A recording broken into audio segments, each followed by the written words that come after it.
So recently I've been talking about AULA and their keyboards. Now what I've come to hear is they are also part of EPO Maker. I think there's some sort of collaborate. I don't know if they're the same company or not basically. But the last one we spoke about was the F108 Pro. And from there, that was basically the F75 just with a numpad. But the one that I've been sent out today by Whatgeeks yet again. So if you want to check out Whatgeeks that have all of these keyboards available, they are linked down in the description so you can go and check that for yourself and all the pricing and things like that. But the one that I've been sent today is a little bit different. So this one's called the AULA L99, and this is what the box looked like. Very generic, standard, but unfortunately I can't tell you what switch it is or anything like that because it is in Chinese. All I can say is it is an 84 key keyboard, a gasket structure, cool backlight effect, and also having that tri-mode connectivity from the 2.4 gigahertz, the Bluetooth and the wired mode. That is not the main reason that this board really piqued my interest. Now, not only did the keycaps look absolutely fantastic with this sort of colorway going for it, it's actually the thing on the side that you're probably looking at right now thinking, what is that? That is a small LCD screen. Touch screen, allowing you to use it for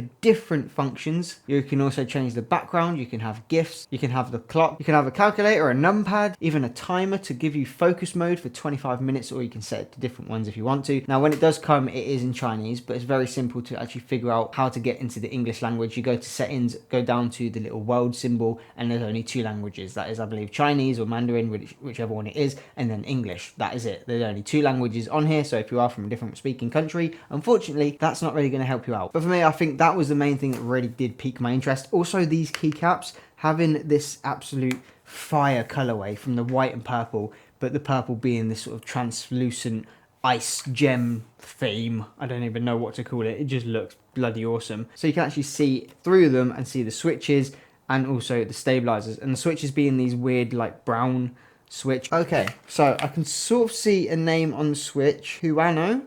Huano. That is what the switch name is called. By the looks of it, it's some sort of browny, creamy switch. Now, this is a south-facing RGB. As you see at the back here, you've got this little pull-up tab. That releases, obviously, your little dongle and the on-off switch plus the USB-C cable.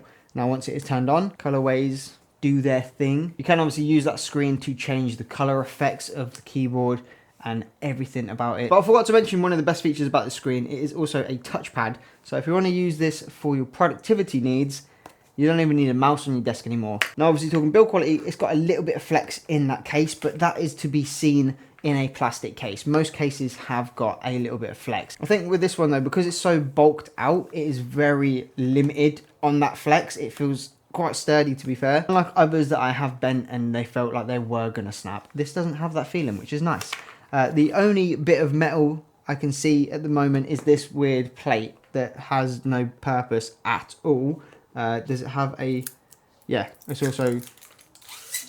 It's just a mirror. Why do keyboards do it? Is that to weigh it down, maybe? You can see yourself. Hello, hello, hello. Don't know why they put them on the back of keyboards. And then, as always, you do get your dual feet. So there you go. You got two sets of feet there for you, if you like having a different angle. For me, I feel like the back's quite tilted already, so having that double feet is going to be super high.